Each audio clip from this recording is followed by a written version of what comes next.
Okay, now let's do a bit of recap from what we did last week, starting from reproductive humans. So we did about this male and female gametes. Okay, so at the gamete level, there are main difference between the male and female gametes. Before we go through the difference, let's talk about the first part of this male sperm. Okay, can you now tell me, starting with you, Skylar, the male sperm is differentiated into 3 parts. What are the 3 parts called? Skylar. And the what? Oi. The neck. Again, 3 parts are what? Okay, question. Your head has 2 things. What are the 2 things that are present at head? First one that I'm shading in orange is called what? It's a cell, right? Still. So it's what? What is the largest organelle in the cell? This is the tip I can give you. Yeah, so this is actually your nucleus. Okay, and then what else? We also have, what is this thing in front?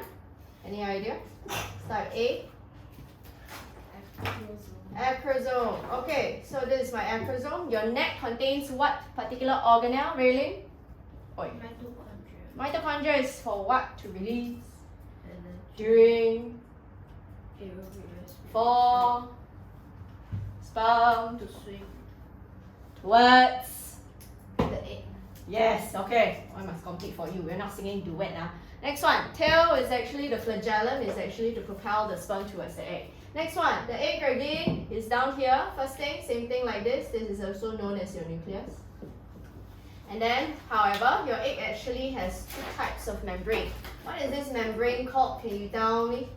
Clayton? Cell, what? Yeah. So this is actually known as my cell membrane. In your O-level syllabus, you just need to know what is this called. This is therefore called the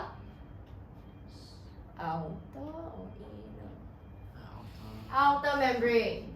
Okay, so in O-level syllabus, just need to know this. Okay, come. Let's talk about the similarities and differences between this sperm and your egg. Okay, 2 similarities between sperm and egg. Can you tell me what's the first similarity, Valerie? The sperm is more smaller. You know what's the definition of similarity? What is similarity between the sperm and the egg? What's the similarity between your sperm and egg? I give you a hint, something about the nucleus. Or how are they synthesized? Think about that.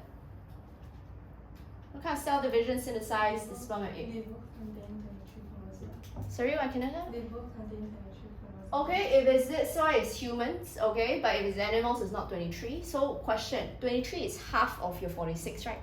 What is that called? What is that term called? Yeah, so that's why the term you can say is that both contain haploid nucleus.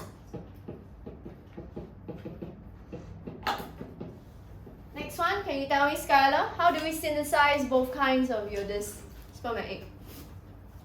How do we synthesize? By what kind of cell division? No, mitosis is actually going to form like for repair growth and your asexual reproduction. Do you look like you are going to secrete egg now? No, right? Agree? So it's what? Yes. Okay. So again, both are produced from meiosis.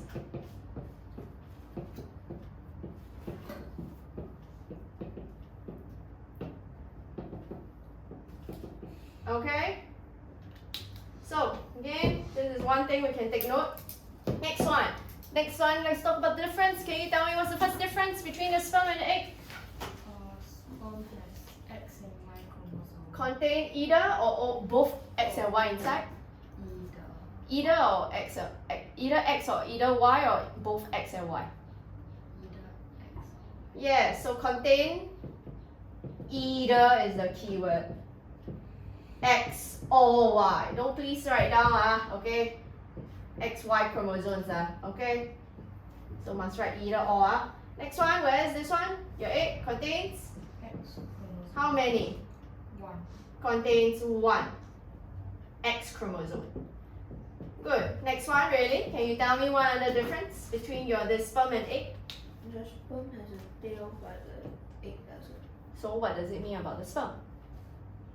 It is able? Motile. Yes, please know the sperm is actually motile due to presence of tail. Okay, you can call it flagellum as well. This one is strictly non-motile. Next one, let's talk about the other difference. Nathan? No, that's the weakest difference. Can you tell me another difference between sperm and egg? Like say, what do you see here? So it's externally differentiated into? Oi. Yes, okay. What's the shape that we described for this ovum?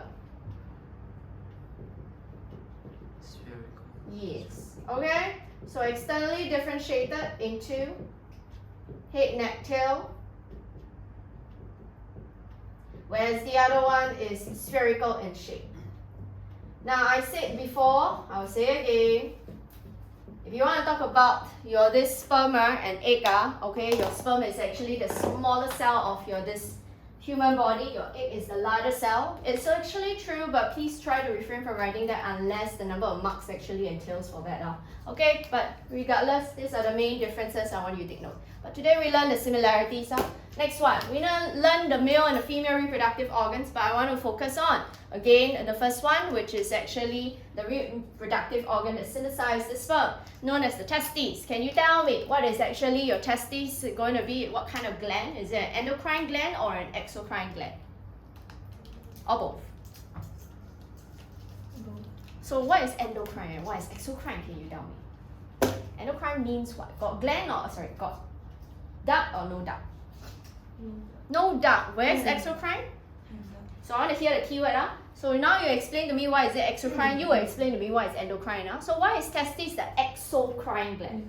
Because it has a sperm duct. Huh? No, the testes doesn't have a sperm duct. Sperm duct is only attached to the testes. If you see carefully in your diagram, right? Okay, sperm duct is just attached to the testes, but the testes is not that. So what does your testes produce instead? That releases it into the sperm duct. Sperm that releases the sperm into the sperm duct. I want to hear the keyword produce what and then release via what duct. Next one, why is it an endocrine gland? Is it got duct? No duct, right? So where is it released to if it's actually endocrine? Yeah, so what do you release or secrete what directly into the bloodstream for your testes? Start with T. What's the hormone called?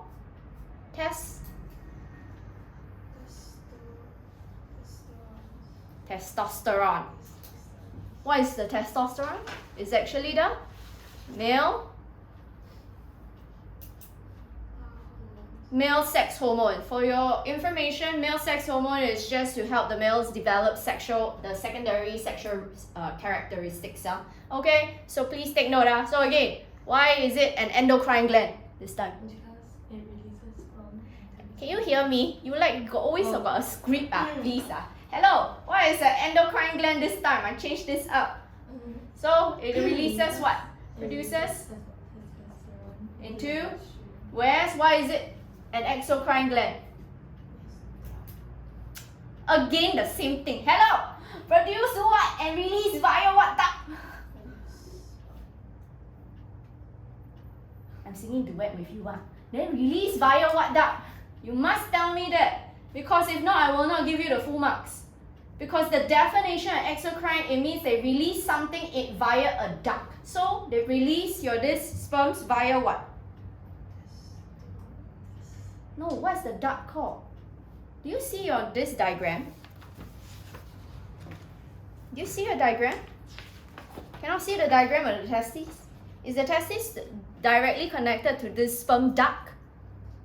So this is the sperm duct that the sperms will travel along before they go through the urethra here to be released, okay, out through the urethra. You understand? So why is it an exocrine gland, Skylar? I'm asking you the same exact question. Because it releases what? It produces what? The testes produce? And release via?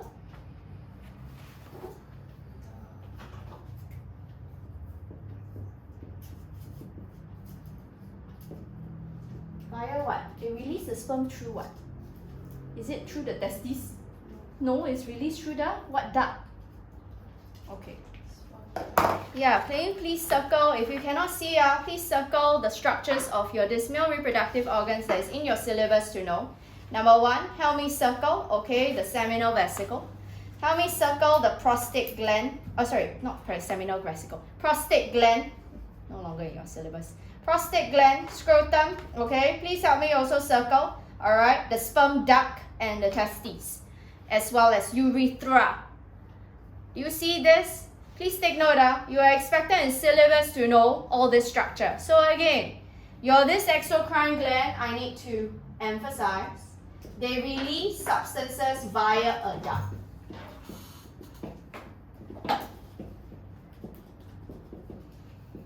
If you want to tell me why your testes is an exocrine gland, you need to specify what substances it releases and via what duct.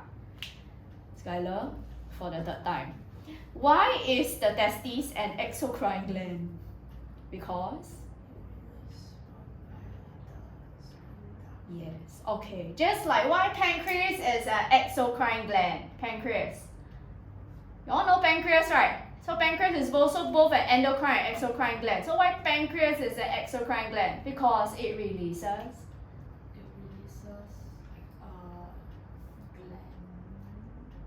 pancreatic juices, which is containing your enzymes via what duct? Pancreatic duct. Next one. You tell me again. Why is it the testes an endocrine gland? Because it secretes. No, I'm asking Valerie.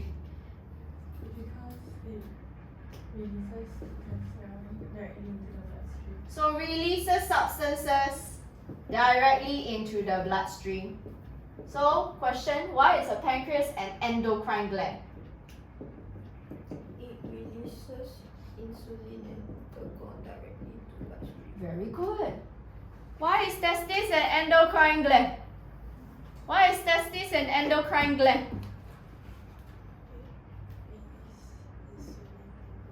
Your testes release insulin and glucagon. Testes lab. Testes is release what hormone?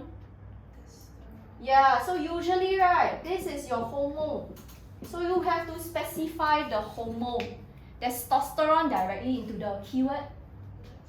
Yes. Okay. Now, anyway, move on. Next one. Again, please take note. We also have your scrotum. The scrotum is the one that holds the testes outside of the human body. I need to specify something. Testes need to be located outside the human body and not inside, because the idea is if testes is the same temperature as the body temperature, which is 37 degrees, okay, this will actually impede the proper development of your sperms here. Okay, so take note, that's why, right, some medical condition, right, there are some boys, okay, that actually have undescended testes. That's why they are considered infertile as well. Okay, because they cannot produce proper sperms. Alright, now, anyway, next one. I went through also your prostate gland. Clayton, what does the prostate gland actually produce? What is the one that I highlight in your notes here? Seminal fluid. Now, class, I just want to look at the diagram again. Once the testis produces the sperm is not yet active, but the sperm will travel along the sperm duct as you see here. As you travel along a sperm duct, you will pass through this gland called the prostate gland. Please look there, not look at me. Okay, my face don't have prostate gland. So again, once you have the prostate gland will secrete seminal fluid. Seminal fluid, I say already, it has 3 functions. 1, 2, 3. First one, what's the first function of the seminal fluid? It will nourishes and activate the sperm, because I already said the sperm, when it's produced, is inactive. What's the second function of the seminal fluid? Protects the sperm against acidic condition. Of the what? Sorry? Urethra. No. Don't scare me. No. It's urethra. Okay, so why the urethra is actually acidic? Why do you not tell me? Due to presence of what? Because the urethra is the same common pathway as the excretory urea that is present in the urine. So the urethra is it's a common passageway for the excretory organ as well. Okay, so that's why again you need to protect against the acidic conditions of the urethra. What's the third function of the seminal fluid? Lubricates the vagina to facilitate the towards the gears. Okay, so take note about this. Next one, urethra, like I said, is the common passageway, okay, for both the sperms as well as the urine. Okay, now next one, your female reproductive organ. So again, look at the diagram of your female reproductive organ. We also know we have the three parts. Circle again, so you can take note. You need to know your this ovary. Fallopian tube, right? Please take note. You can take note, it's also the same name as oviduct. So I'll be using the word oviduct all the time, but fallopian tube is also another terminology, yeah? Okay? Please also circle this thing called your uterus, okay? So uterus actually contains your uterine lining. There will be 3 layers, as you can see there, endometrium, myometrium, okay, exometrium, but you just need to take note of the word uterine lining. The uterine lining for your terminology is called the endometrium, that's another terminology. But uterine lining is the common word or phrasing that we use for O levels, okay? Just to let you know. Now, anyway, let's start out with the ovary. Can you tell me, Skylar, ovary is an endocrine and exocrine gland, right? Ah, yes. Okay, my eyes here. Your exocrine down here. Can you tell me why the ovary, ovary, why is it an exocrine gland? Because the ovary release what? What do you think release via what duct? Just now we used the word duct just now, right? Oh, so release what? You look down at yourself, then you ask yourself, what do you release? So what do you release? Huh? Hello, this one. This one. Ah, via a what duct? Just now I say what duct? Oviduct. Again, do you see the word oviduct?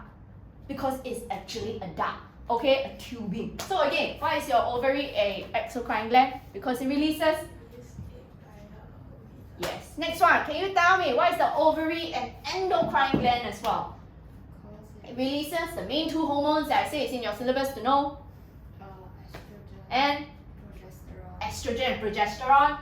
Directly into the bloodstream. This is the keyword. Understand now, class? Class understand? Okay, next one. You have your this oviduct. I say oviduct is one site that you need to know. What is that site of? Site of what? What did I highlight in my notes? Fertilization. Yes, site of fertilization. Fertilization is when you have fusion of your gametes. Understand? So that you can restore your this diploid number. And then again, once your this egg is successfully fertilized by the sperm, can you tell me really what is that cell that will be formed first? When a sperm and egg fuse together, what is this cell called? The zygote is it a unicellular organism or is it still a multicellular organism? 你的头 is only made up of 1 cell. So this zygote, right, please take note, need to undergo many rounds of mitosis before they will form that ball of cells called the embryo. Understand? So this is what fertilization is. Now, I want to repeat because you can see in your notes on the first column or the second page of your notes, I said the oviduct is the site of fertilization, right?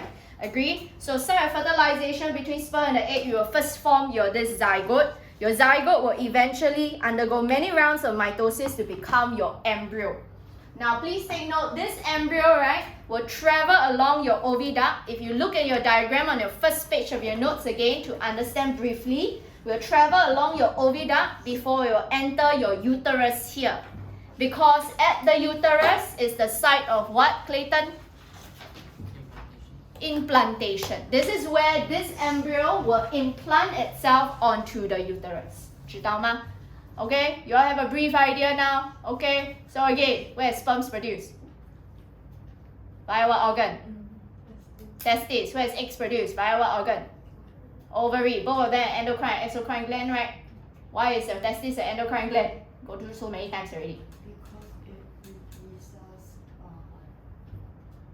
testosterone directly into the bloodstream. Is it the opposite?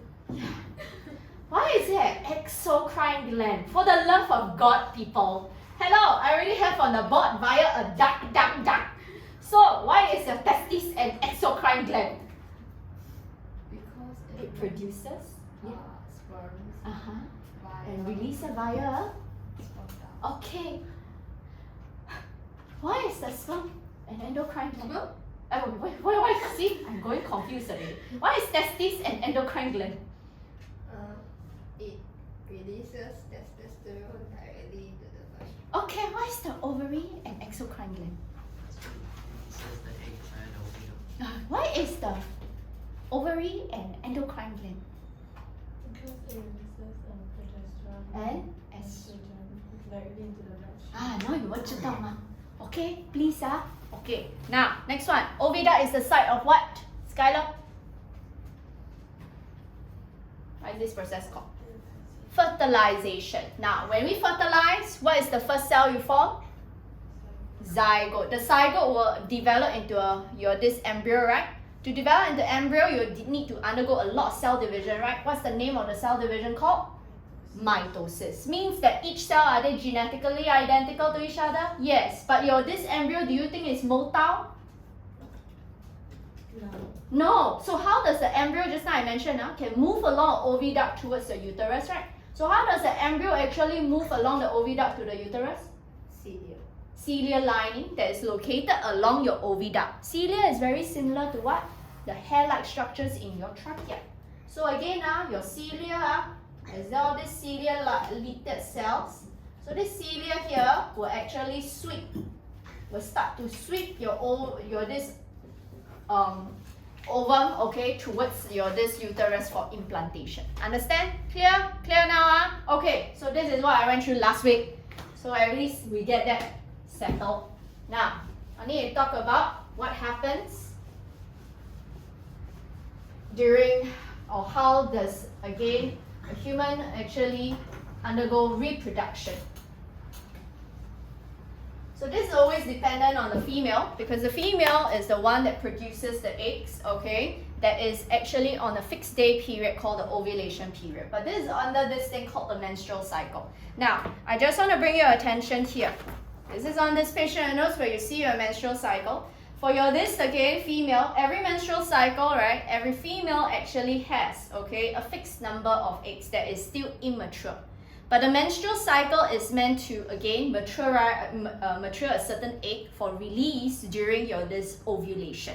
So, just to have a brief, it's not really, again, in your syllabus to know, but the idea is, we always start off, again, this is actually found inside your ovary, this primary follicle.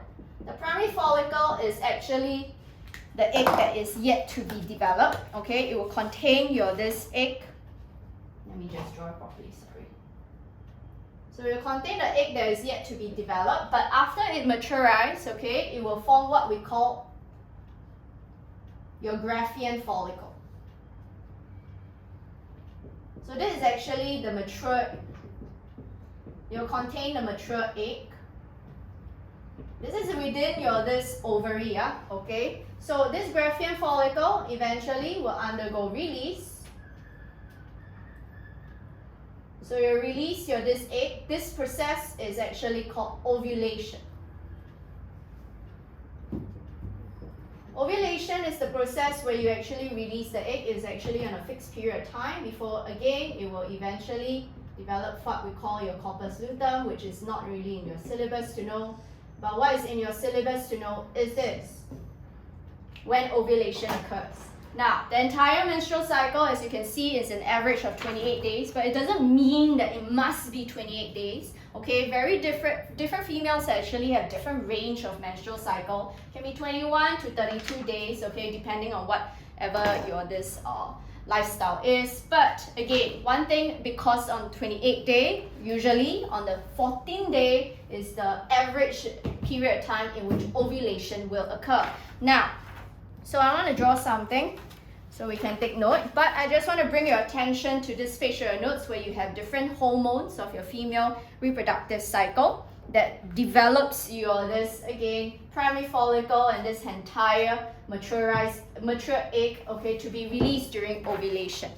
Let me just draw this out now. So we actually have the hormones, other hormones not in your syllabus, which is called luteinizing hormone, as well as your follicle stimulating hormone. They are the hormones that play a role that will form the development of your estrogen and progesterone. But you notice how in your notes I highlighted estrogen and progesterone because these are the hormones that you must know. Okay? Now, but let me just draw it out first so you can understand. Before I do, this is the thickness of uterine lining.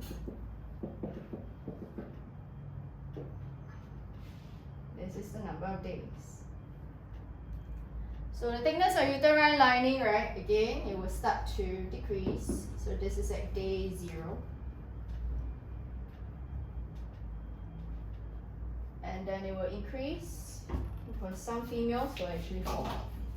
So this is the thickness of uterine lining. I will draw in different colors, but the things that later are asterisked in orange is the hormones that you need to take note of.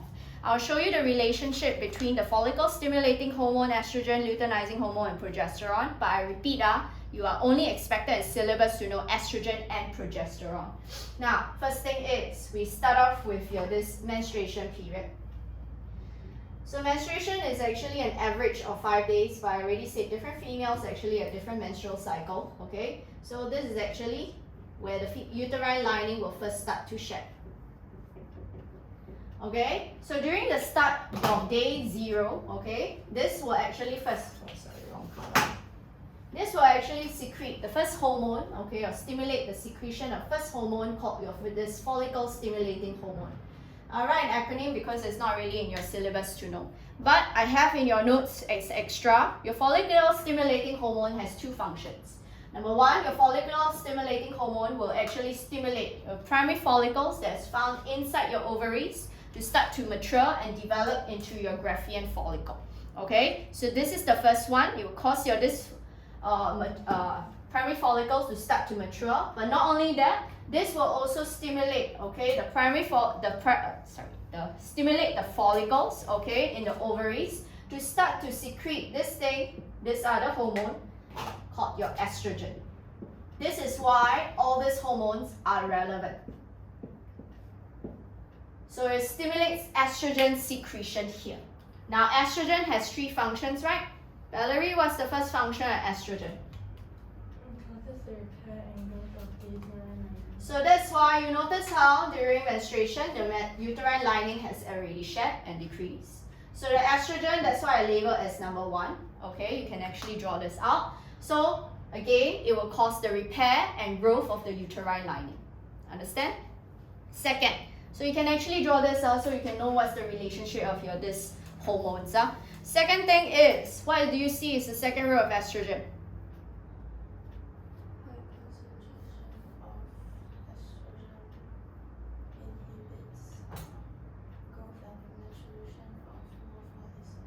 Now, let me explain what it means so you all understand. I say already, upon birth, every females have actually a fixed number of primary follicles. Okay? So, when your primary follicles, right? You'll need to unlock your iPad first.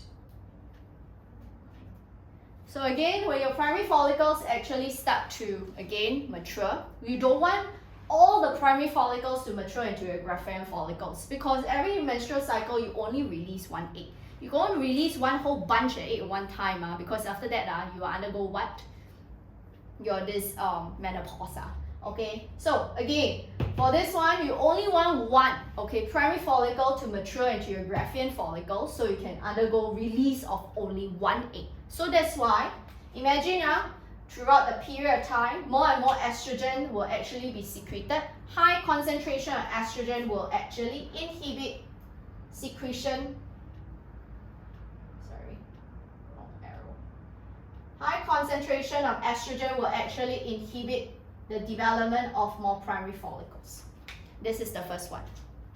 Okay, so the second one is it will also stimulate the pituitary gland to start to secrete another hormone. So this is actually a pituitary gland, very familiar, right? Can you tell me? Yeah, where is this actually found, Chloe? Where is the pituitary gland found?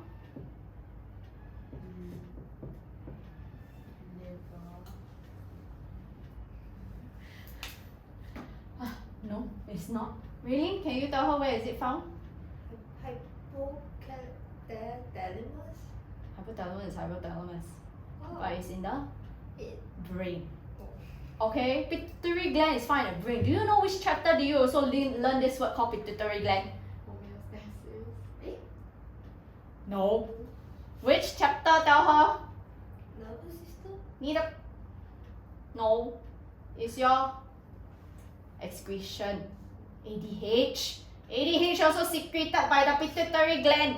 Okay, but anyway, this estrogen, I already repeat, cause the repair and growth of what? The uterine lining. Number 2, it inhibits further development and growth of primary follicles.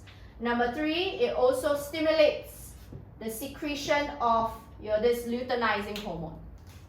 But you don't need to know luteinizing hormone, you just need to say it secretes a hormone that will cause ovulation. So you can already tell luteinizing hormone is the one that stimulates ovulation. So a lot of students always think, oh, estrogen, because they always like testing in MCQs. They say estrogen actually stimulates the release of this ovum or ovulation. A lot of students always will say that it is. It's actually erroneous. Okay, it's another hormone that stimulates ovulation. So that's why, to bring your attention, if you were to see this graph here, do you see, right, on day 14, just to bring your attention, on day 14 where ovulation occurs, what happens to the concentration of, I know they write that under estradiol, but you can write at the side that is actually estrogen. So you can bring your attention. Skylar, don't need to write. You mean you know? You know estradiol in the graph there, yes. Do you see estradiol? Right at the side, right, estrogen. Okay, so again, what happens to the concentration of estrogen, Clayton? Increase or decrease at day 14? Decrease. But what is the one that peaks? Which hormone? On day 14. You know how I read the graph or not? Luteinizing hormone. So the luteinizing hormone is the one that stimulates ovulation. Understand? Okay, next one. We have your luteinizing hormone not only stimulates ovulation, the luteinizing hormone, just to bring your attention, will also stimulate the development of the corpus luteum. Why must I stimulate the development of the corpus luteum? Because the corpus luteum is actually the one that secretes the other hormone called my progesterone.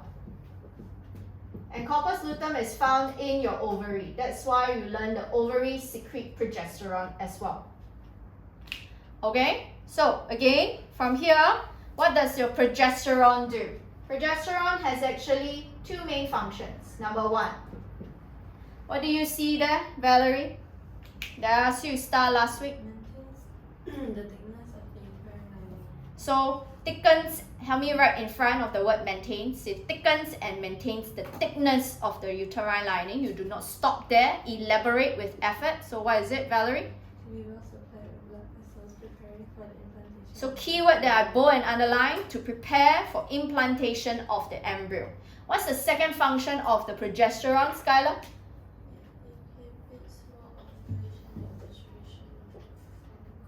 Why? Because every time you want to have how many ovulation each menstrual cycle?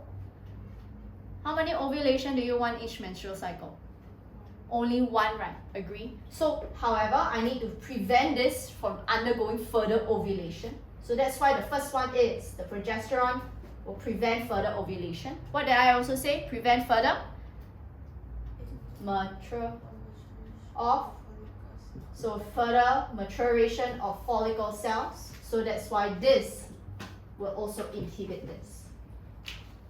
So this is the main things that ensure that you only release 1 egg during each menstrual cycle.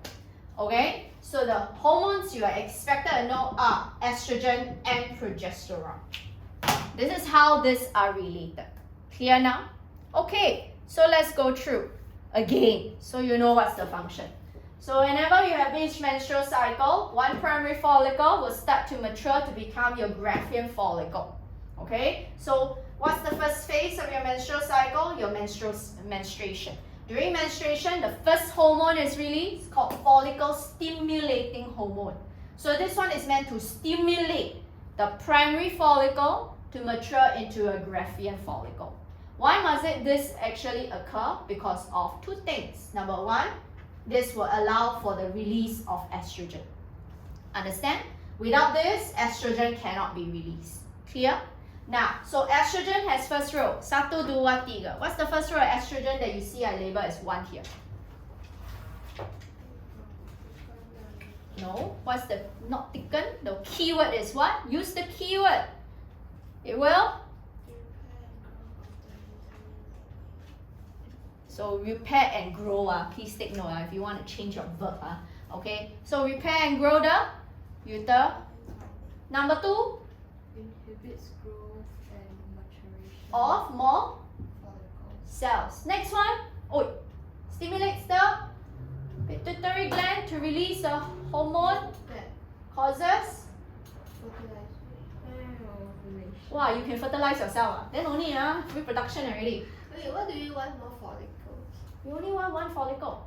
But I mean, why don't you want more follicles? Then you undergo menopause. You want to release and close your factory so fast. I already say already. You only have fixed number of eggs each time. You understand? So usually each female has average of only like 500,000. Okay. So, but you have how many menstruation? 500,000. That's why you have years. What? Some people menopause are around 50 and 60. What? Right? Agree? So we think about number of times, but it doesn't mean that all your eggs will actually fully mature. Some of the eggs will not develop into a mature Graafian follicle. Okay, clear? Now, anyway, continue. So, tell me. So this will stimulate the pituitary gland to secrete a Hormone that causes. ovulation. Next one.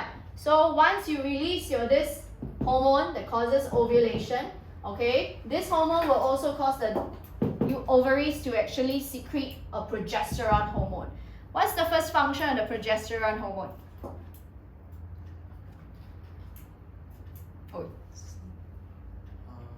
Progesterone will thickens and maintains. the uterine lining. Yes. So again, after day 14, so this is day 14. So after day 14, okay, your progesterone is released, okay, and then later this will thickens and maintains the uterine lining. You do not stop there. How do you elaborate with effort To prepare for implantation of the of the embryo. next one? Can you tell me what's another function of the progesterone? Class, get this in your head. It inhibits more ovulation and maturation of follicles. Get this in your head, okay? So inhibits further maturation of more follicle cells and further ovulation. Understand? Clear? Okay, so this is what we have. Now, next thing. Now we already know that day 14 is known as the ovulation period. Another important thing we need to take note is called your fertile period of the female. It doesn't mean every single period, okay, from here after menstruation, that means it's fertile. No. The fertile period of female is usually from day 14 to day 60. If I'm using, only if I'm using day 14 as the day for ovulation. So this will be known as the fertile period. However, typically, this kind of question can be 2 to 3 marks. The way we actually write, okay, why is always what you have in the notes, okay? 3 marks, you have to write everything, okay? 2 marks, also write everything, First thing, what do you see there, Skylar? So you triple star that for your fertile period. So why this day 11 to day 14 is known as the fertile period of the female? So female ovum can only survive about 2 days after release. That's why do you see +2. Whereas the male gamete, the sperm, can survive what? For how long? Can you help me cancel about 3 days then change it to 3 to 5 days? So it can survive 3 to 5 days in the female reproductive system. Okay, that's why do you see I have day 11. Alright? Whereas, what do you always end off with? What did I bold and underline? Any? Sexual intercourse During? this Can bring about? pregnancy. Yes. So this is what you write for why this is the fertile period. So again, can you tell me, why is this considered a fertile period? What's the first 2 things we always write? The male gamete can survive For 3 to 5 days. in the female reproductive Reproductive system. Yes. Reproductive system. Whereas the female ovum can survive For 2 days. for about 2 days after. Ovulation. Yes. How do you end off with, dude? Any? Oi, what do you see there? Any sexual during can bring about or will bring about pregnancy. Okay, next one. Do you see I have the ideal period for implantation? So ideal period for implantation is usually 2 indicators. What's the first indicator that we have to take note? When progesterone levels is always the and the uterine lining in the thickest. Okay, uterine lining is the thickest. So always take note about that. Now, so I repeat, fertile period is usually from day 11 to day 16.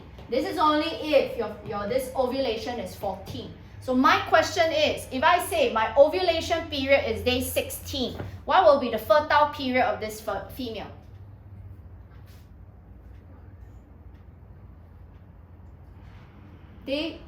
So I repeat, if now I say the ovulation period is day 16, what do you think is the fertile period of this female?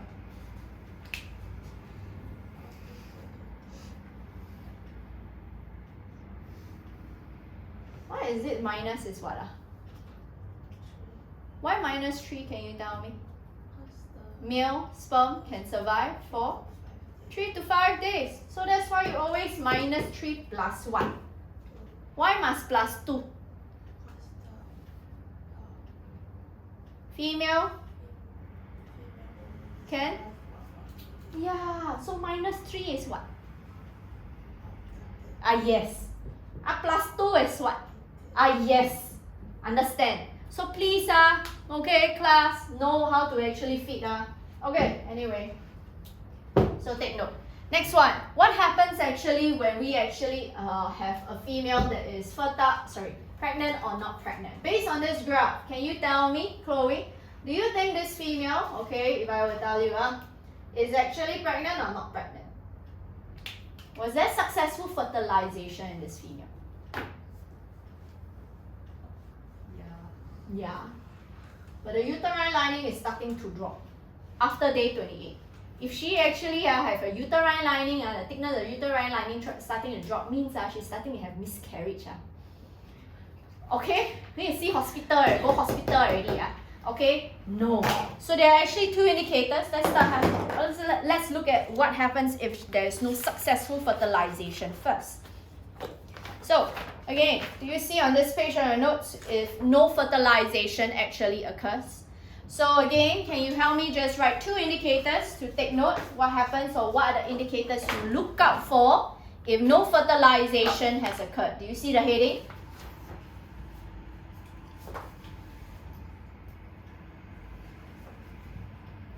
Ready, Skylar? Waiting for you.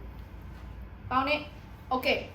Now, 2 indicators. Number 1, thickness of uterine lining decrease after day 28.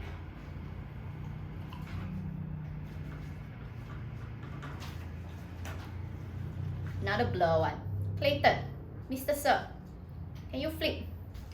You see, process, if no fertilization occurs.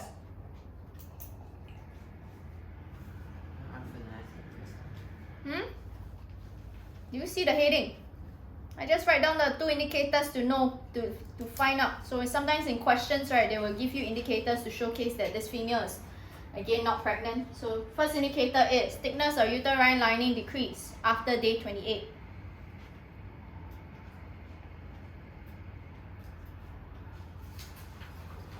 Second indicator is estrogen and progesterone levels decrease after day 28.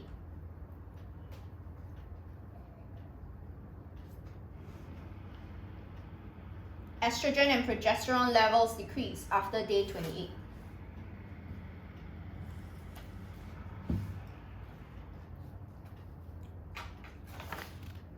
So what actually happens here is the corpus luteum will start to degenerate. So when the corpus luteum degenerate, you cannot produce any more progesterone, right?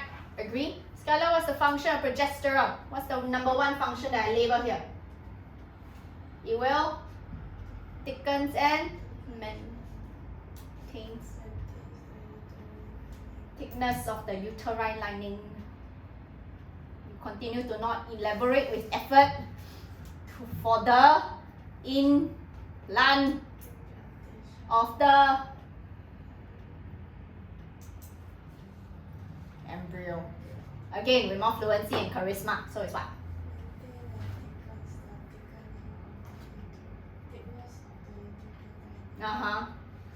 For the okay, so take note. Okay, so imagine if no more progesterone is secreted, you cannot maintain the thickness of the uterine lining. The uterine lining will start to drop. Okay, so this is what's happening here.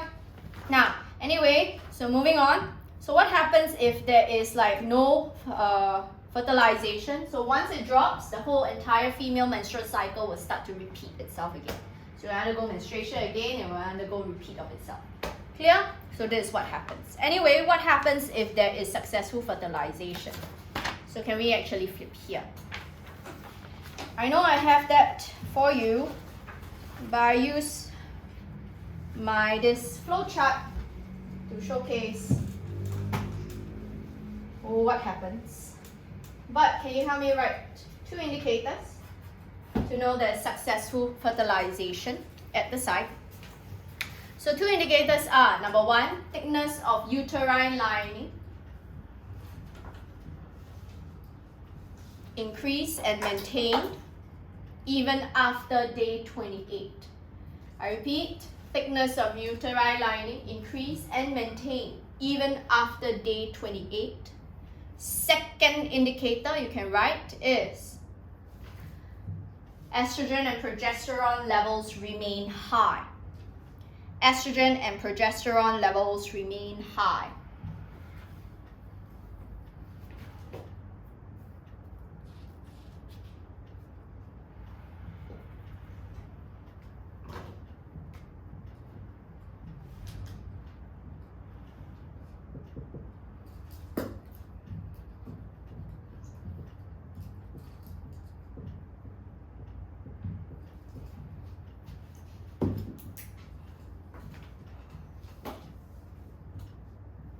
Okay, let's talk about what happens during fertilization, the process. Okay, so we have multiple sperms that will try to fertilize the egg, but please take note, only one sperm will manage to fertilize 1 egg each time.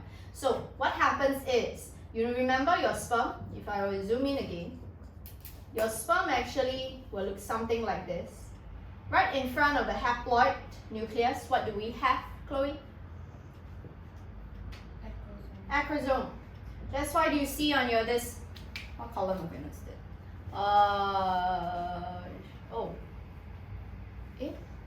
Third page. Okay? Third page, okay? Do you see process? You all not have this page. This time. Oh, is that? Oh, my bad. 4th column of your notes then. On 4th column of your notes, that's why the role of acrosome is, it actually release enzyme, okay? You don't need to write zona pellucida. You can cancel the word zona pellucida and write outer membrane. Okay, so it will digest this outer membrane here, which is your zona pellucida. Idea is only one sperm will manage to enter your egg, okay, to fuse with the haploid nucleus. Okay, so the rest of sperms are not able to. So what happens is, how come this actually occurs? Only the head of the sperms will actually enter the egg to fuse with the nucleus, because only the head contains the haploid nucleus. So imagine, right, only the haploid nucleus is able to fuse with your other haploid nucleus, so that's why you can form your diploid nucleus as a result to form the zygote, okay, that we see there. So the diploid zygote, again, the zygote once formed will actually undergo multiple rounds of your this mitosis here. So you'll form your this embryo.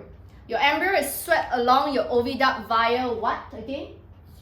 Ciliary lining. Okay, so you can enter your this uterus, okay, to be implanted onto your uterine lining. Please take note, we need to implant on the uterine lining, okay? This is usually when your uterine lining is the thickest. Alright? Why must the uterine lining be the thickest for the embryo to be implanted onto the uterine lining? So I repeat, why must the uterine lining be the thickest? That is my question. Why must be the thickest? Yes, so the embryo can be implanted firmly into the uterine wall, and that is when the embryo will also have richly supplied blood capillaries, okay, to supply the embryo with nourishment and nutrients. Understand? For development and growth. Now let's see what happens when we actually develop. So in your notes, I'll just flip to the part so you know. So once this embryo actually implants itself firmly into the uterus, okay, it will start to develop into your fetus. I need to point out, okay, key structures of this fetus, because a lot of students do not know what is the structures of, let's say, this umbilical cord, your placenta, and so on. I just want to bring your attention to this thing called your placenta here. Your placenta is not this bag. What do I mean? A lot of students always think, let's say, this entire thing is called the placenta. No. Your placenta is only here. Your placenta is only where the maternal and the fetal blood capillaries are mixed. That is your placenta. You understand? The placenta is not this entire thing that encloses the fetus. The one that encloses the fetus is called your amniotic sac. So this thing is called the amniotic sac. Inside the amniotic sac is not just the fetus alone. Okay, it has this fluid called the amniotic fluid. Okay, so for certain scientific purposes, we can actually extract some fluid, okay, and that will determine whether this fetus actually got any genetic disease. And we also can tell the sex by the amniotic fluid. Okay, so the amniotic fluid tells a lot of things. So again, next one is actually your umbilical cord. So please take note of 3 features: your placenta, your umbilical cord, and your amniotic sac. Okay, clear? Now, next one, let's talk about this amniotic sac function first. Amniotic sac, they have a certain function, which is already in your notes. First one, what's the first function of the amniotic sac that you see there, Valerie? We'll go through this before I go through one round of revision. What we just went through so far. Amniotic sac. What does the amniotic sac do? So why the baby must be always surrounded by the amniotic fluid? My bad. It absorbs shocks, support, and protect the embryo from mechanical injury. For example, if a pregnant mother accidentally bumps up against the table, do you think straight away miscarriage? No, what? Because we have the amniotic sac to absorb, The shock continue. supports and protects the embryo. So hopefully that stores in your head now. Next one, what's the second function of the amniotic sac? Now, remember every time I say, oh, my water bag bursts. When a water bag bursts, then the fluid come out with what? Is the amniotic fluid. So the amniotic fluid is trying to lubricate the birth canal, which is actually known as the vagina as well. Okay? So that is actually to facilitate childbirth by reducing friction. What's the next function that we have for your amniotic fluid? Allow the fetus to move freely during the Yes, that's why the sac, right, cannot just be air alone. Okay, cannot just be the fetus alone. This fluid-like structure will allow the fetus to move. And sometimes the fetus, right, during the third trimester, is supposed to position itself with its head facing towards the cervix. Yeah. All right. So this is actually the amniotic fluid. Let's go through one round. Ready? Ready? Yeah. I'll let you all see now. After that, cannot see already. Yeah. Can you tell me the first function of this estrogen? estrogen repairs and grows the uterine lining. Very good. Next one. Can you tell me the second function of estrogen? It will stimulate. Inhibit. Pituitary gland. Oh, no need to tell me pituitary gland. You want to tell me this, is it? Okay, sure. Stimulate the pituitary gland to secrete. Oh, no need to remember the hormone, right? I said just a hormone, right? Causes ovulation. That causes, sorry? Ovulation.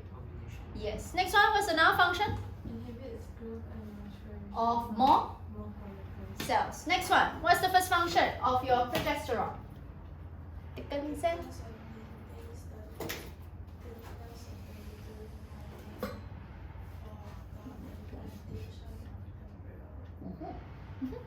Inhibits more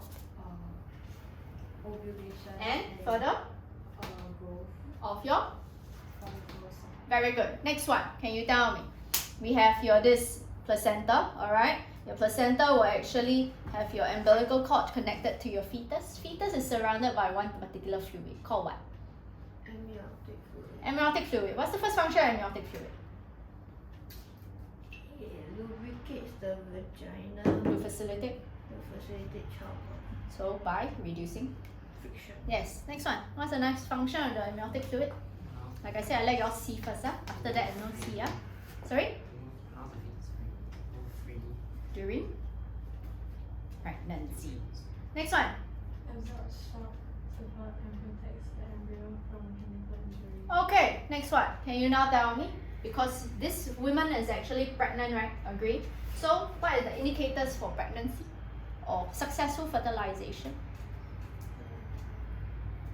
Thickness of the uterine lining increases even after 38 days. Okay, what's another indicator?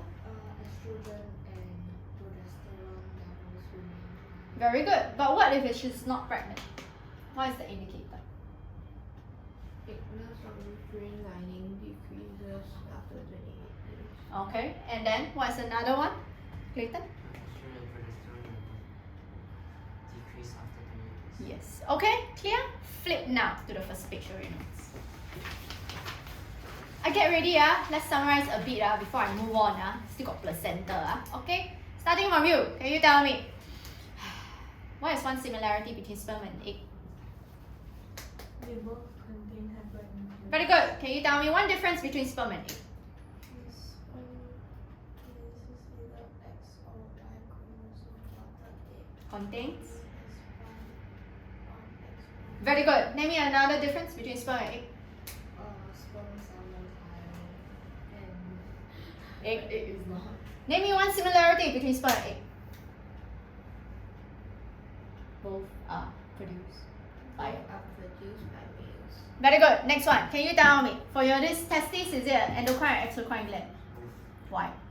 Because how endocrine secretes the testosterone to Directly. the bloodstream. Where's endocrine? Sorry. Yeah. Exocrine Exocrine is what? releases sperms via the sperm duct. Okay. What is the ovary and endocrine and exocrine gland? It's known. And it's a endocrine gland because it releases estrogen and progesterone Directly? into the bloodstream. Why is it exocrine? It's exocrine gland because it releases Ova. ovida. Very good. Next one. Your this sperm when secreted by your this testis is not yet active. Okay. It's activated by a fluid called what? Fluid. Then now you tell me sperm duct. I ask you what is the fluid called. Then you tell me sperm duct. Sperm duct is a tubing, not a fluid.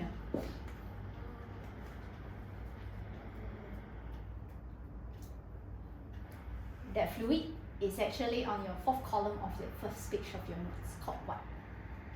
You know what's fourth column? What fluid is that? Seminal fluid. Give me the two functions. Two functions of seminal fluid. At the yes, number two. It oh, Protects the sperm against acidic conditions. of what? The air? The vagina? Which one? Of the what? Urethra. Urethra. Again.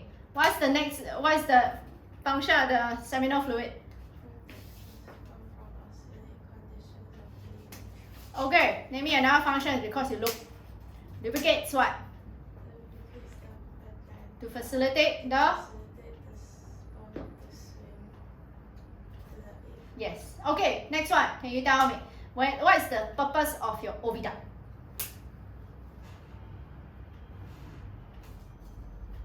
What's the purpose of the oviduct? It's the site of. Oh, then the person is going to need to see a doctor. Hello, that will call ectopic pregnancy. It's dangerous. Question: where will you actually implant? Since you talk about implantation, all embryos implant onto the what?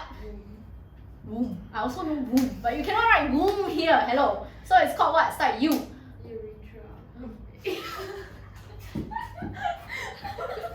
Wow, so fast birth already. Like. Hello.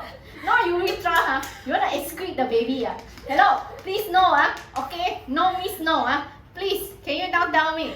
Luckily you're not Jesus, Can you now tell me what is it? Your this start Rose. Yes, okay. What is? But my question was the oviduct. What's the purpose of the oviduct? It's a site of fertilization. Question. When this actually occurs, we fertilize the egg, right? What's the first cell you call? The first cell that is formed? Zygote. Zygote. The zygote is a unicellular organism will develop into your this embryo, right? How does the embryo actually move then towards the uterus for implantation? Since you say that is where the implantation actually occurs. Via Via uterine lining. uterine lining. That has cilia that sweeps the embryo into the uterus. Do you hear her? She said via uterine lining. So the uterine lining will appear magically in the oviduct and then it will sweep here. Hello, what lining is it instead that is also found in your trachea? Oh, cilia. Cilia lining. To sweep the embryo towards the uterus for implantation. What are the ideal periods for implantation? 11 to 16. 11 and 16 is actually what period? Fertile period. You tell me right now.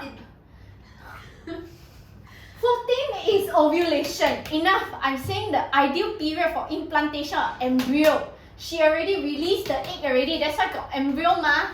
Agree? So what's the ideal period for embryo implantation onto the uterine lining? When the uterine lining is the thick. And the progesterone level is the Higher. okay, just now you say fertile period is what period? 11 and 16. 1, 2, 3. Why? First one, how do you write? Why fertile period is 11 and 16? Because female ovum can survive for about 2 days after. after ovulation. Next one, male Male sperm can stay in the female reproductive system. not stay survive Survive Uh-huh. in the female reproductive system for 3 to 5 days. Okay, then how do you end up with any during this can bring about pregnancy. Understand? Now, next one. Can you now tell me what will be the indicators that this person has successful fertilization taking place in the oviduct?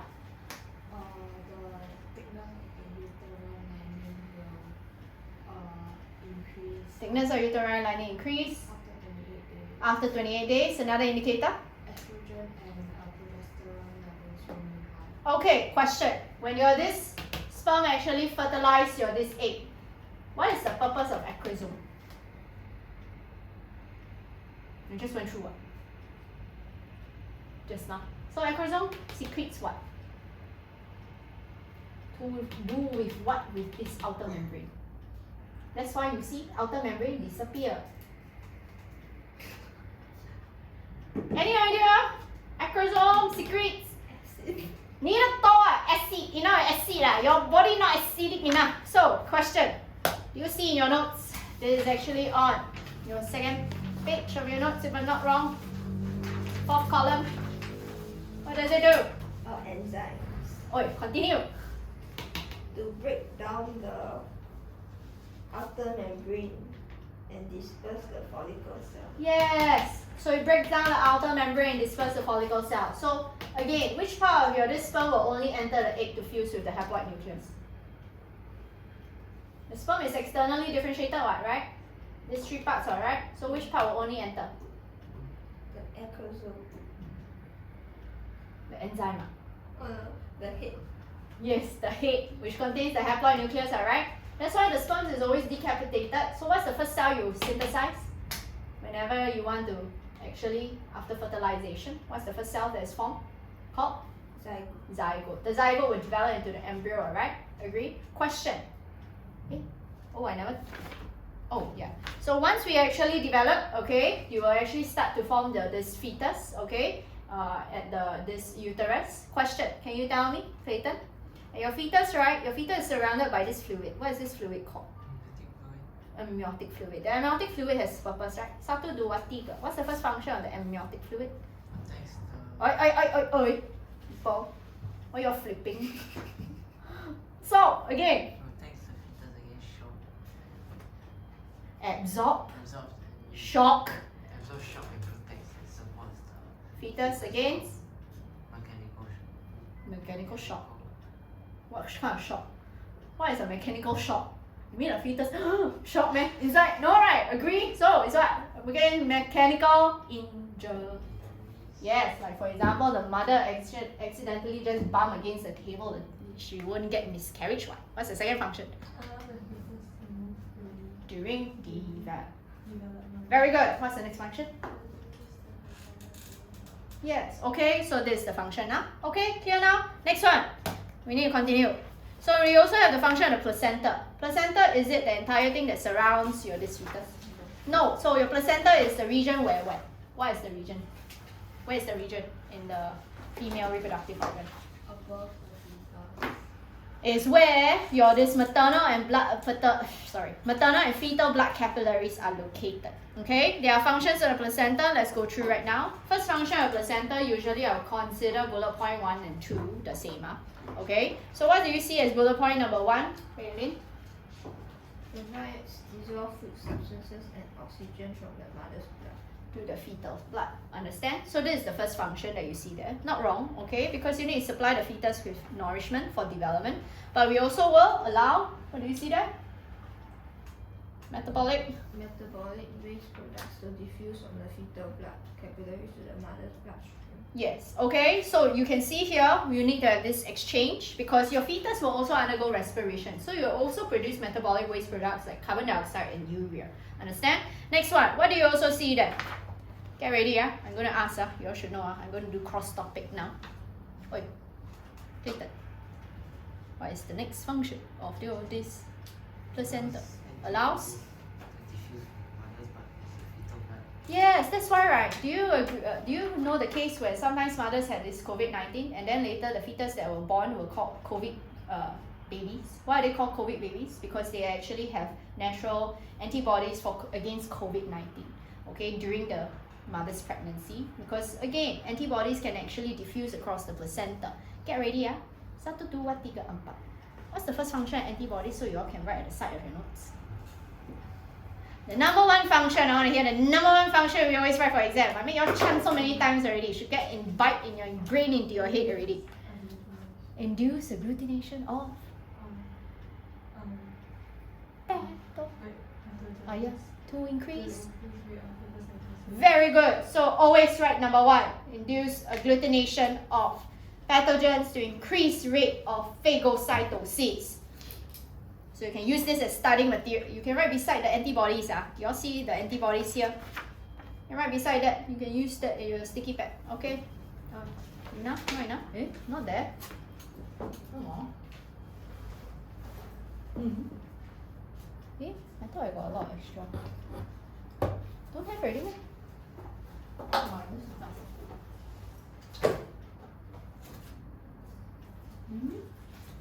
What was it?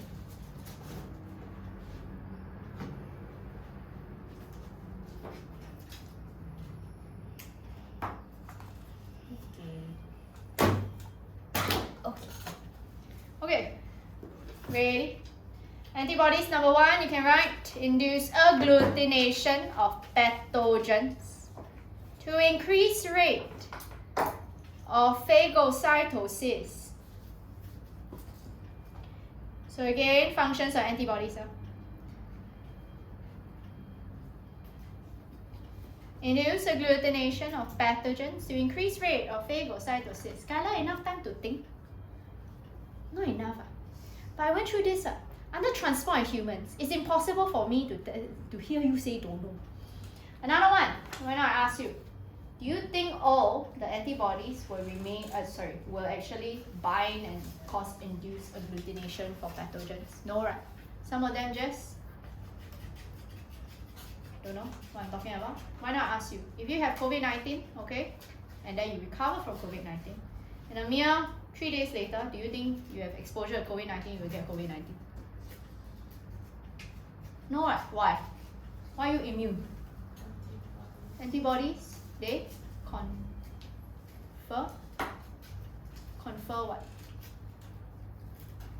How come you do not get COVID-19? So what do you have inside your body? Antibodies, right? The COVID-19 antibodies, right? So antibodies confer? No, confer what? Immune by remaining in the, again, with more fluency. So what? Antibodies confer?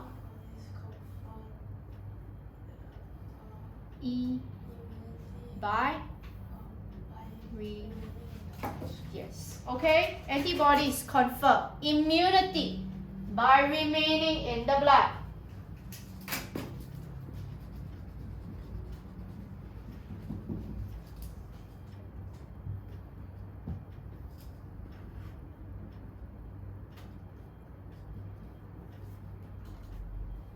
Third one, Chloe. Act as Antitoxin. to neutralize Pathogen. toxins Toxin. produced by Pathogen. yes. So antibodies, okay, produces act as antitoxins to neutralize toxins produced by pathogens. Act as antitoxins to neutralize toxins produced by pathogens.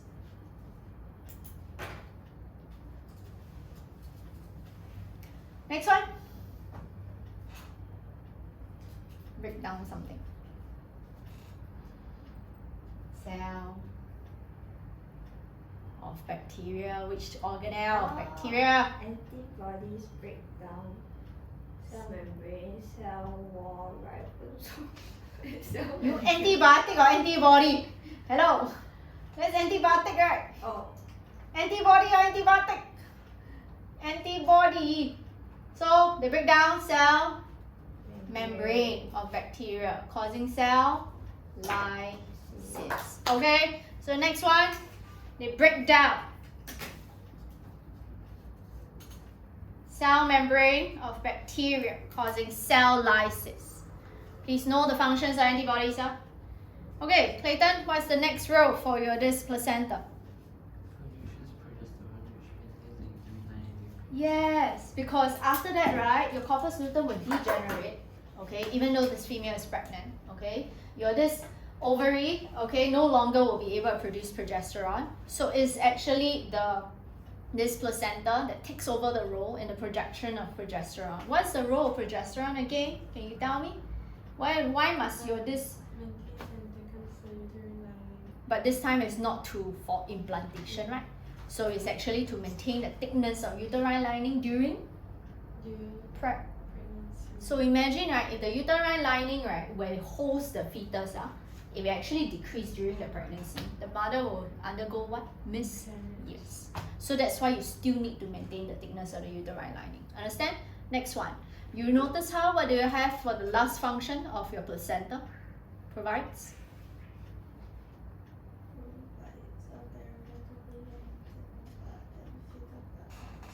Now, so when I say the placenta is a site where maternal and fetal blood capillaries are present, but maternal and the fetal blood capillaries do not directly connect with each other. So the blood, right, do not mix for two main reasons. What is the first reason you see there?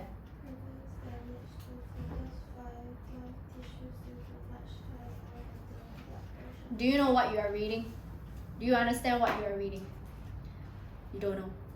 Maternal blood pressure, do you think it's higher or lower than fetal blood pressure? Higher. So fetal blood pressure is definitely much lower, right? If your blood vessels directly connect, do you think the higher maternal blood pressure can again cause damage to fetal tissues? Can what? So if you actually damage your fetal tissues, actually this may kill the fetus. You understand now? What's the second one that you see there?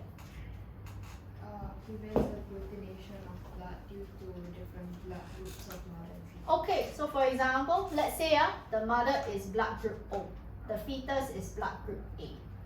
Okay? Blood group O has again what antibodies? A and B. So inside the plasma, you have A and B antibodies. The fetus, let's say this is the fetus. Example, the red blood cell has what antigens? A. So imagine, okay, some of antibodies only can pass through, some cannot. Okay, imagine you have direct mixing. Do you agree? Let's change. Let's say this is mother.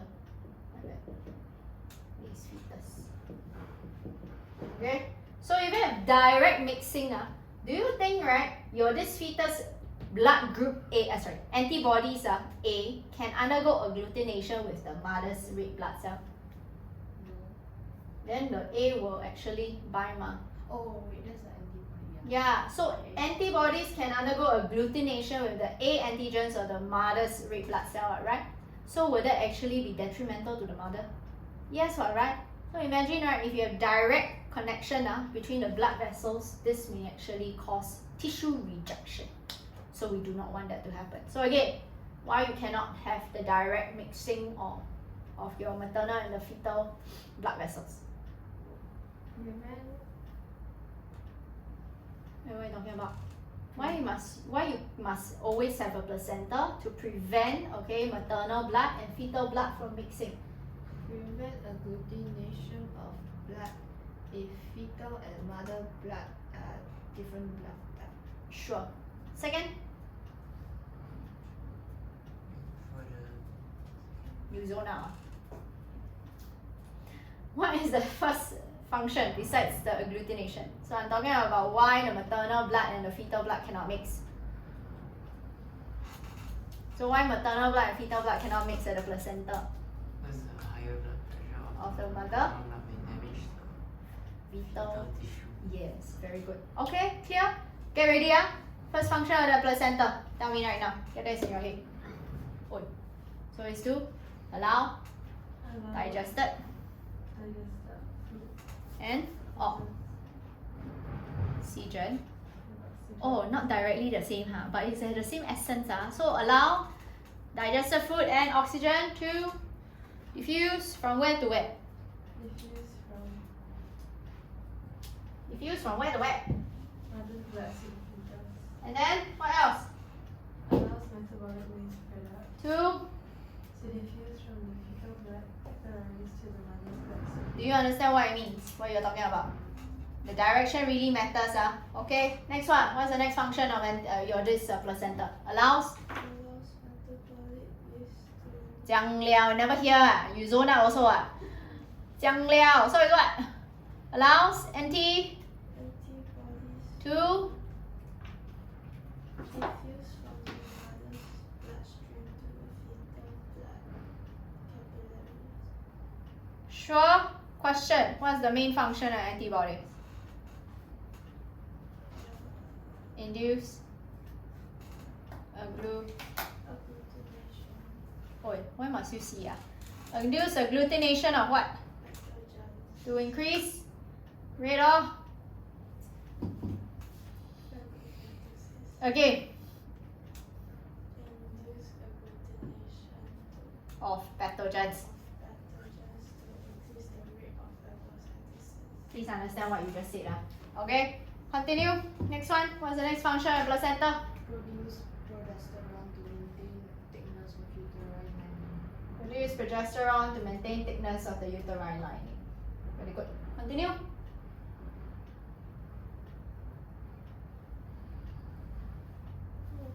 Yes. After her Zuma, then what? Wait, What what's then? the question? Functions of the placenta. Hurry. Placenta Prevents direct contact mixing prevents direct mixing Of mother's and fetal blood why? to prevent Fetal blood damage. Oh, sorry. Damage of vital tissues of fetus due to agglutination. Oh, much higher maternal blood pressure. What's the other reason? Prevents aggregation of the mother and fetal blood due to different Blood. Yes. Okay, so take note. Before I go through that, can we now try some questions in the worksheet that I just given up to you? Again, each one of you, I want you to do your respective questions for me to mark. Do you see we have again question 2 and 3? So, Clayton, Skylar, and Raylene, you'll be doing question 2 and 3. The rest of you, you'll be doing question 2 and 5. I want you to do question 2 and 5. So do question 2 and 3 and 2 and 5 right now. So what's the purpose of the uterine lining? Uterine lining is where the embryo actually implants itself. Because that is where blood capillaries are and where this placenta will develop.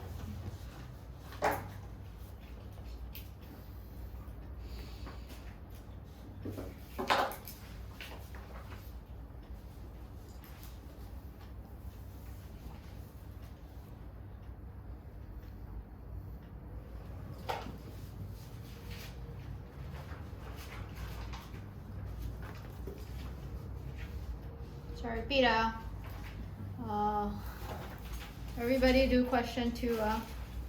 Clayton, Skylar, and Raylene, you'll be doing question 2 and 3. The rest of you do 2 and 5. In my school, we learn that the zygote or the embryo is seeped into the uterus through cilia and peristalsis. Also.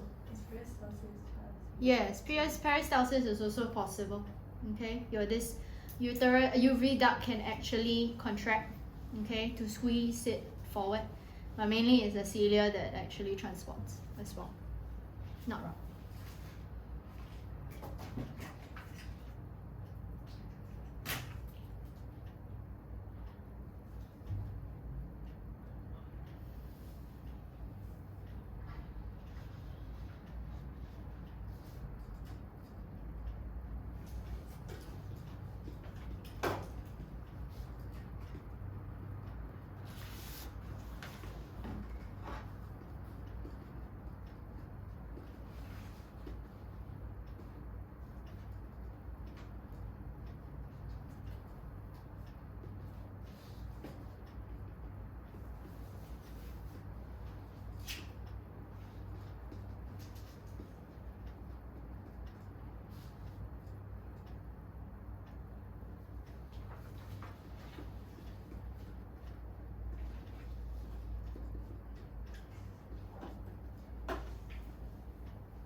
already show you what? Did you read the paragraph?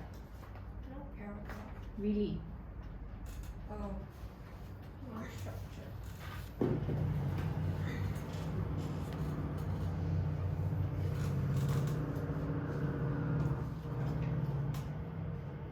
So where is it implanted that you see in the diagram? This thing. Should be right. What happened to the OB? Because that is where the oviduct is what? Where it's implanted there what? So that's why it's wrong structure, right? Why would they implant it there? Wrong structure, they already said wrong structure already, right? But it actually can happen. Sometimes some embryo, right, incorrectly implant itself into the oviduct.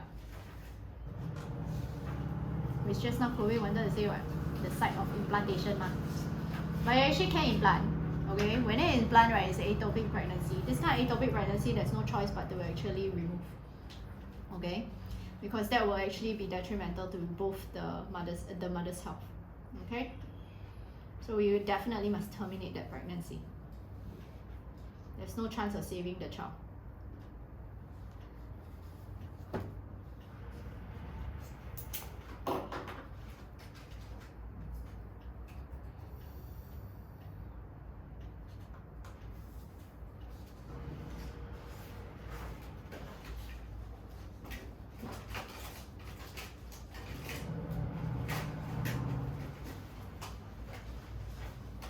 If they implant in the oviduct, is there still the placenta separating the bloods? Question is, the oviduct is not your uterus obviously, right? Yeah. So what is one difference that the oviduct has absent of that the the uterus has? Amniotic fluid is something that you develop later on. I said already. Presence of what? The uterine lining, right? Uterine lining that I mentioned just now contains what for the implantation embryo? Blood capillaries, right? Yeah. Another feature about uterus is the uterus is capable of expanding because you need to house the fetus that is developing inside, right? Agree? But do you think that this oviduct can actually expand to that extent? Cannot. So what will happen to the oviduct if you expand and then as the fetus develop? Rupture. And then when the oviduct rupture, what will happen to the mother? But you don't need your oviduct to survive. But you will bleed, right? Your internal bleeding is good or not? No good, right? Agree? You start to bleed there. So you will suffer from excessive blood loss. That's no good at all. Oh. But look at the number of marks and you think about how the marks are delegated.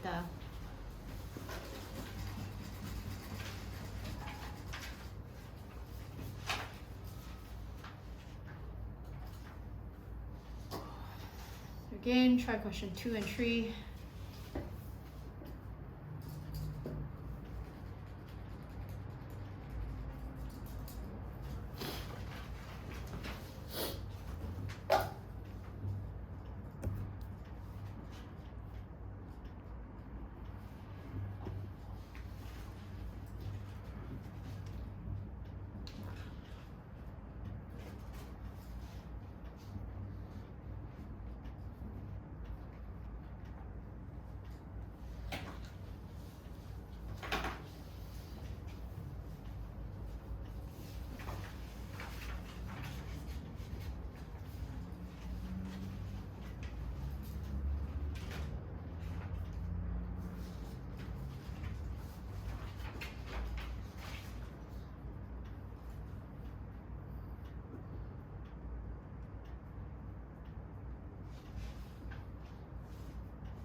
Consider, let me mark.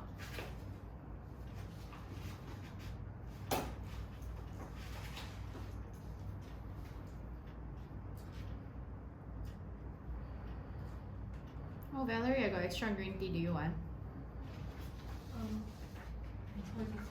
Huh? Yeah, hojicha. Okay.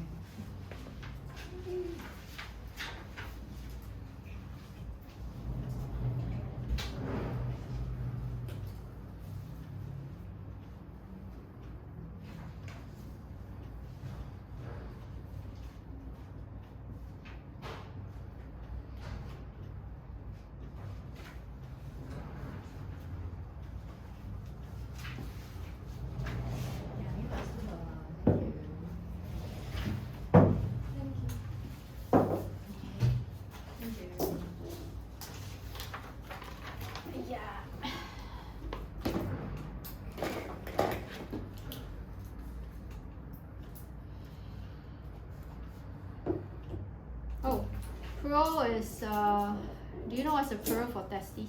Testes. Yeah. Less fertile. Idea is, I won't say it's less fertile because they already say it's the seminal fluid, right? Agree.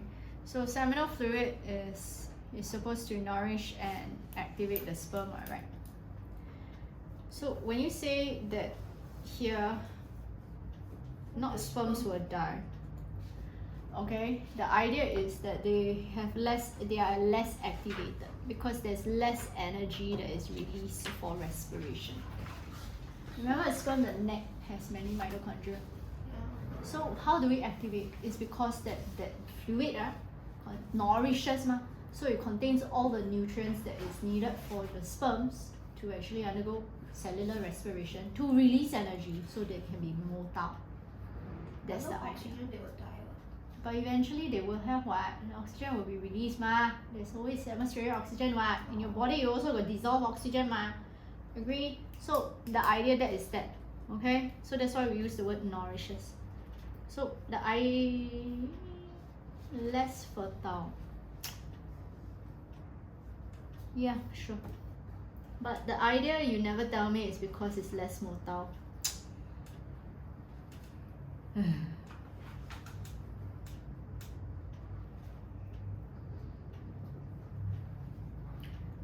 No. Fructose is food, right? Something like that. So yes, because it's a type of sugar, nourishes and activates, right? The idea, and you need to tell me this, so you say that how it releases energy during cellular respiration. Then the other one, right, the less fertile, I cannot give you credit yet, is because you also never tell me this relates to the sperm being less motile. Okay? So that's why I'll give you croissant. Why structure? This one should know. So it's what? Oh, you never tell me. It's what is what? Lemak. Yeah, you know what? You know okay, I just assume that you know Okay, this one is for what? You tell me now. Testosterone.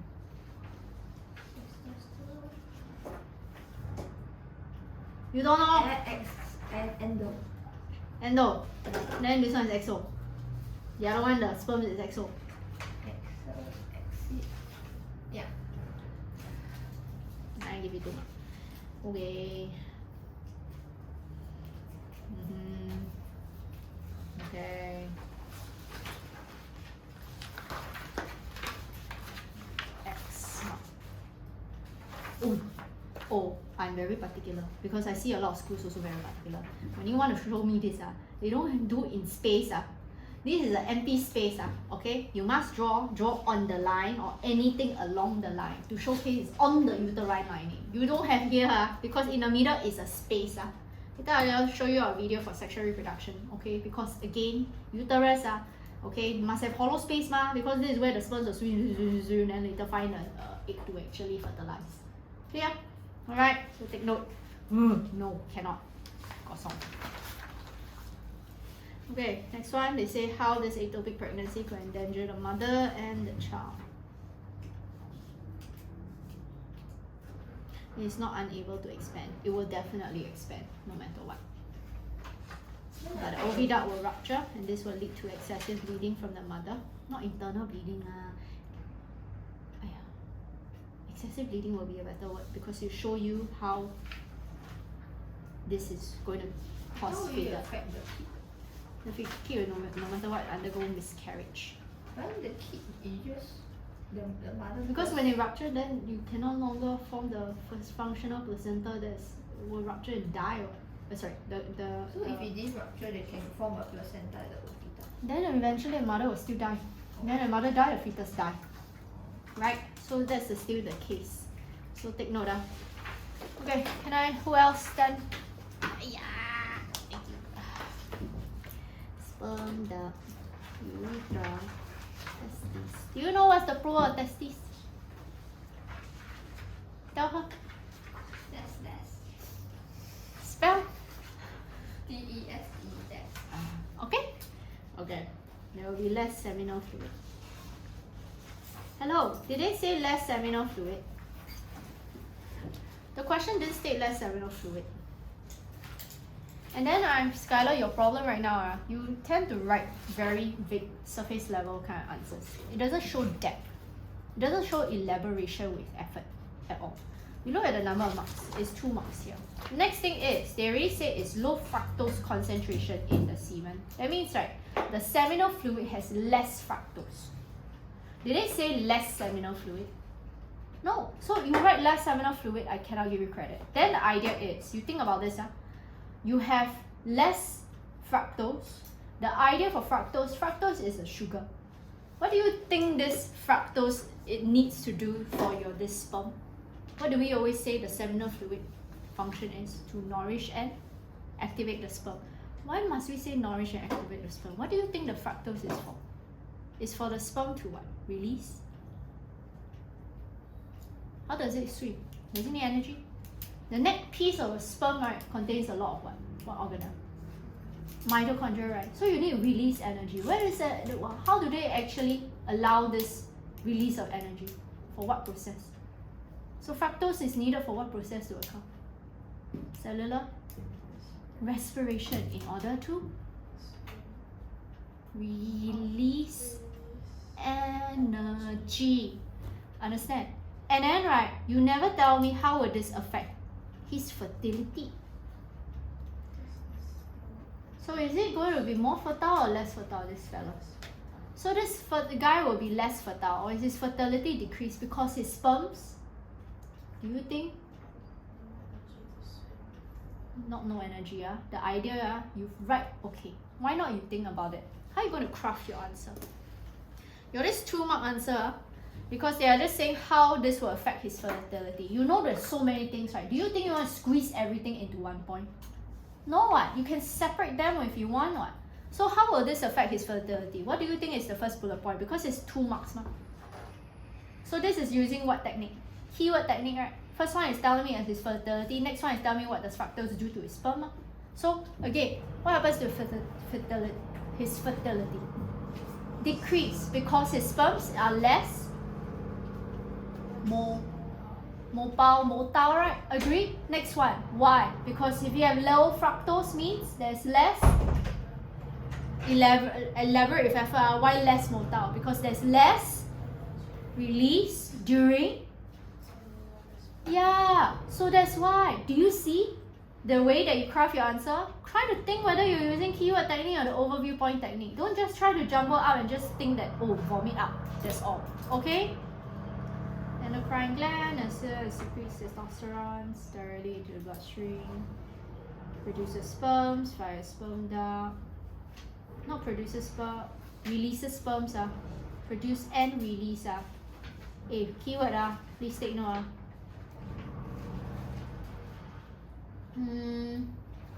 Oviduct, cervix, ovary, vagina. Now I will not accept this when you do your cross. I'm very strict. You must draw on the line. Why? Because you do not implant an embryo. Your uterus has 3 layers: endometrium, myometrium, exometrium. But you know that it's only at the first one. So you must be. That's why it's called uterine lining. You understand? So I need to be very strict. So when you exam, you draw that as well. Next one, notice how it's 2 marks. I need you to answer yourself first. Hopefully you know this using keyword technique. Do you know why 2 marks? Why will you endanger the mother? Why will you endanger the child? So you say that when this is implanted in the embryo,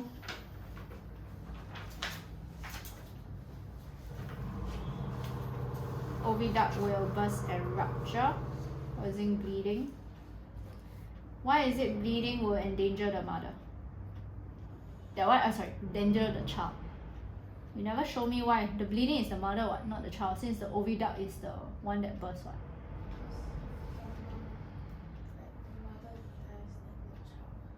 But you never tell me, so what's that word called? That I use more of the time. Most of the time, the fetus or the embryo will undergo miscarriage, and then that's why that will be resulting to the death of the fetus. You understand? You need to elaborate on that, then I can give you the credit. So start to learn on your answering techniques. Who else? Please try to do question 5 while waiting. Thank you.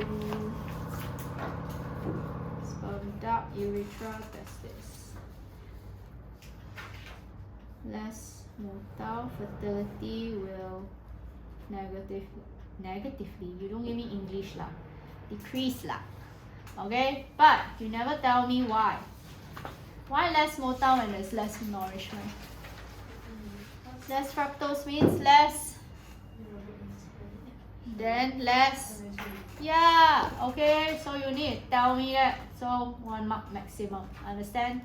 Next one, endocrine, secretes. Now you know exocrine, make sure you know Okay. Fallopian tube, fine, cervix, ovary, vagina, sure, accepted.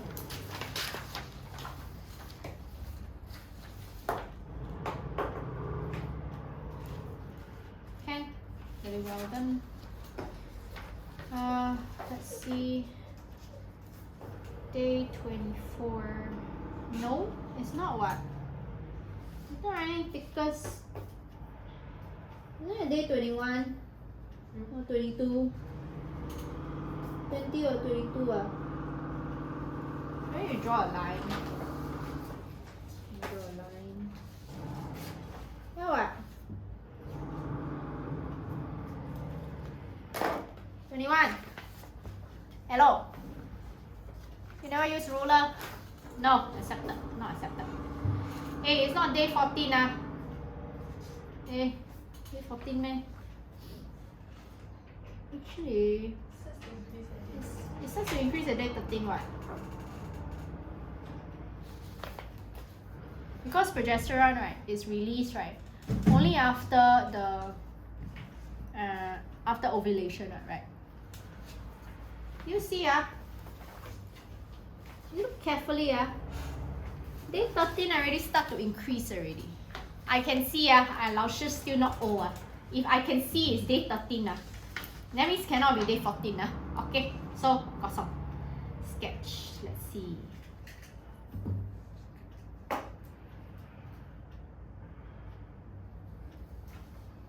Actually, I can accept, but next time on day 14, the best way to draw is that sharp decrease. Not day 14. Alamak. Day 13. Alamak, I draw on your paper already. But the idea is that one of the ovulation must drop sharply next time. Okay? Because you can see from your graph I have in the note, second page. If I'm not wrong, second column. The graph. Okay? Sharp decrease in estradiol. Okay, let's see. Estrogen will not decrease after day 20. But they say from the graph C will not decrease if she's pregnant.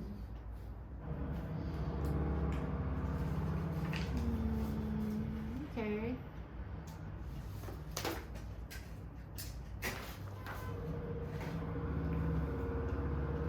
But you never explain. You just state only. You never read the question. They say state and explain. But you just state only. How So it will not decrease. Why will not decrease? Yeah. Ensure the fetus is firmly. Yeah, understand. And then progesterone, you write both will not decrease. Why? To maintain for implantation embryo. You understand? So I only can give you maximum 2 marks because you just state only Yes, this one is just good to know. Safe, very good. Okay, take mark. Okay, can I mark? Please do question 5 especially with those because you all will be helping me for those who never do that question. Oh. Sperm duct, urethra, testis.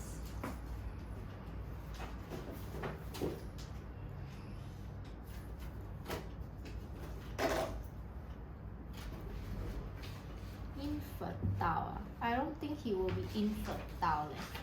He will still be fertile, but his fertility is So you write in is the incorrect one because they say low, they never say no.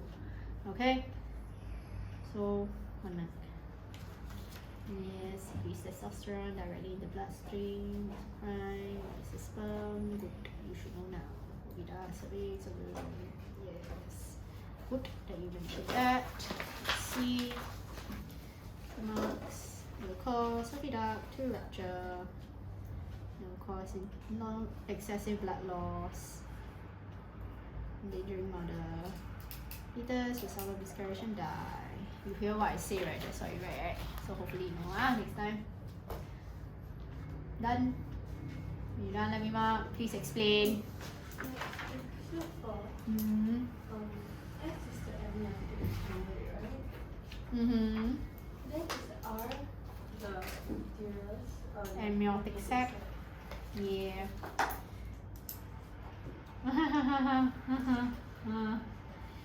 You know, not decrease like this from graph. The graph should be the same as the graph on your page 2. Page 2 graph, column 2. So that's why do you see your estradiol with your estrogen decrease sharply on ovulation day? So your ovulation day is 13, then you must decrease sharply. There. Okay.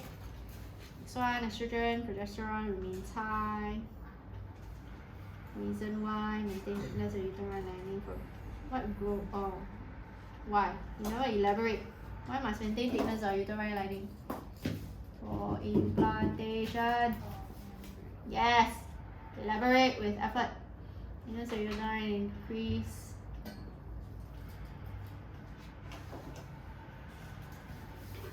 To firmly implant. Next time, right? Firmly implant. Okay.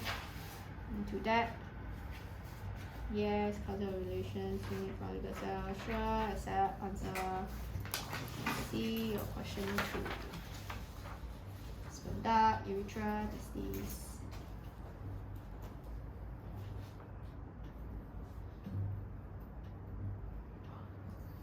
To release energy during and less motile. But what you never describe is how does it affect his fertility? Decrease. So you must tell me, okay? I only can give you 1 mark.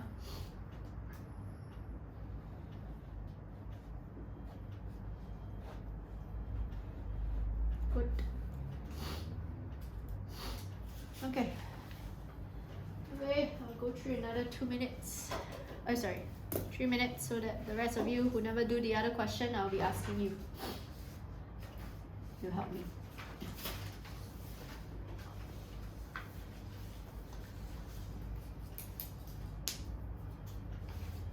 The other question was question 5.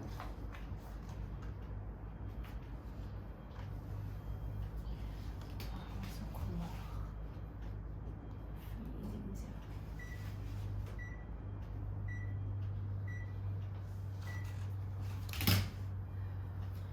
In question 4, the capillary is blocked, right? Why is capillary? What do you do question 4? I haven't done it. Oh, okay, good. Capillary is blocked. That is not a capillary. It's not capillary. That is your part of your umbilical cord. Okay. Yeah, but they asked to identify vessels X and Y as artery and You know capillary. what kind of artery, what kind of capillary? What capillary? No capillary at all. Umbilical. It's either umbilical artery or umbilical vein. So your umbilical cord, But it's 3. I know, I'm gonna explain. Okay, come, let me explain. So, you see, class, sorry to interrupt. Just to bring your attention to this picture of notes again, okay? So in this picture of notes, you have this placenta, but how is your placenta going to connect towards your fetus? If I show you another diagram that I draw so beautifully. So this is actually my fetus, okay? And then later this is your placenta, right? So what connects your fetus and your placenta is this thing called the umbilical cord. Your umbilical cord contains 3 types of vessels. So this is your umbilical cord. Please take note, umbilical cord will always contain 2 umbilical arteries and 1 umbilical vein. Umbilical arteries, what is one particular feature? I know an artery have that differs from a vein, Skylar? One difference between an artery and a vein, structural feature. I want a difference.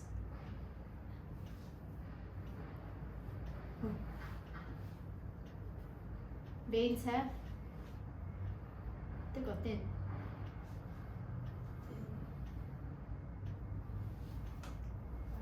And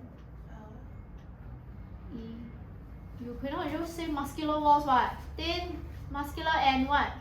Like rubber band. Walls, but capillary 你头 I just say artery. So yes, okay. So that's why this is my vein.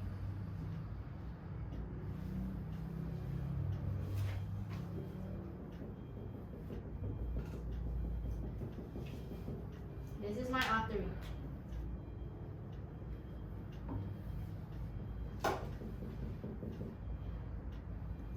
Another feature that is different between vein and artery is what, Chloe? What's another structural difference? Arteries have smaller, whereas veins have? Yes, very good. Now, notice how I purposely draw in different color. So, umbilical vein tends to transport oxygenated or deoxygenated blood. Deoxygenated. But in umbilical, it's oxygenated. Why? Because umbilical vein is the one that transports, okay, blood from your this mother towards your fetus. Okay? Whereas your this umbilical artery transports blood, deoxygenated blood from the fetus to the placenta. So this is where the placenta is.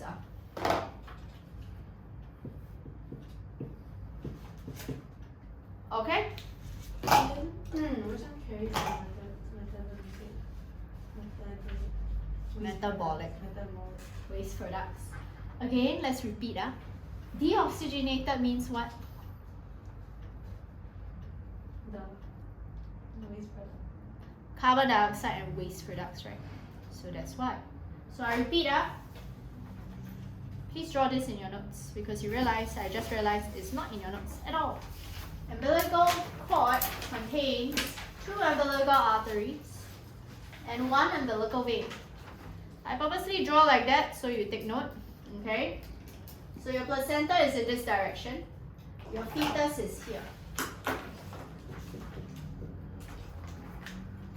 Umbilical vein transport blood from the placenta to the fetus.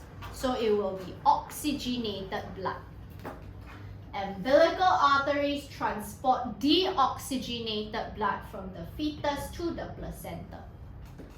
That's why it's in that direction. It will be deoxygenated blood.